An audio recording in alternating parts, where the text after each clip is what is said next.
எல்லாருக்குமே வணக்கம். இந்த வேகமா இருக்கக்கூடிய இந்த வாழ்க்கை சூழல்ல நம்ம எடுத்துக்கூடிய உணவையும் வேகமா எடுத்துக்கிறோம். கவனிச்சு எடுக்கிறோமா அப்படிங்கிறது கம்மியா இருக்கு.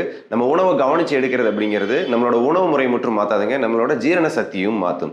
நான் சொல்லப் போற 3 டிப்ஸ நீங்க ஃபாலோ பண்ணி பாருங்க. உங்களோட ஹெல்த்லயும் நல்ல பெனிஃபிட்ஸ் பார்க்கலாம். வெயிட் மேனேஜ்மென்ட்லயும் நல்ல இம்ப்ரூவ்மென்ட் கிடைக்கும். அதே மாதிரி டைஜஷனும் நல்லா இம்ப்ரூவ் ஆகும்.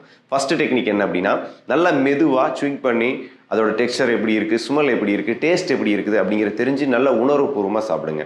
2வது டெக்னிக் அப்படிங்கிறது டிஸ்ட்ராக்ஷன் இல்லாம சாப்பிடுங்க. அதாவது ஃபோன் பார்க்கறது, டிவி பார்க்கறது அப்படி இல்லாம முழுமையா நீங்க சாப்பிடக்கூடிய உணவுல கவனத்தை செலுத்துங்க. 3வது டெக்னிக், நீங்க இந்த மாதிரி சாப்பிடும்போது நல்லா உங்களுக்கு ஒரு ஃபுல்ஃபில்னஸ் கிடைச்சிருச்சு, வயிறு நிறைஞ்ச ஒரு ஃபீல் கிடைச்சதுன்னா அதோட உணவு ஸ்டாப் பண்ணிடுங்க. மிச்சம் எவ்வளோ உணவு இருந்தாலும் அதை ஒதுக்கிடுங்க.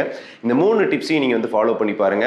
உங்களோட டைஜஸ்ட் லெவலில் நல்ல இம்ப்ரூவ்மெண்ட் பார்க்கலாம். உங்கள் வெயிட் மேனேஜ்மெண்ட்லையும் நல்ல இம்ப்ரூவ்மெண்ட் பார்க்கலாம். நல்லா உடம்புக்கு சத்துக்களும் கிடைக்கும். நான் சொன்ன இன்ஃபர்மேஷன் உங்களுக்கு யூஸ்ஃபுல்லாக இருக்குன்னு நினைக்கிறேன். ஃபாலோ பண்ணிட்டு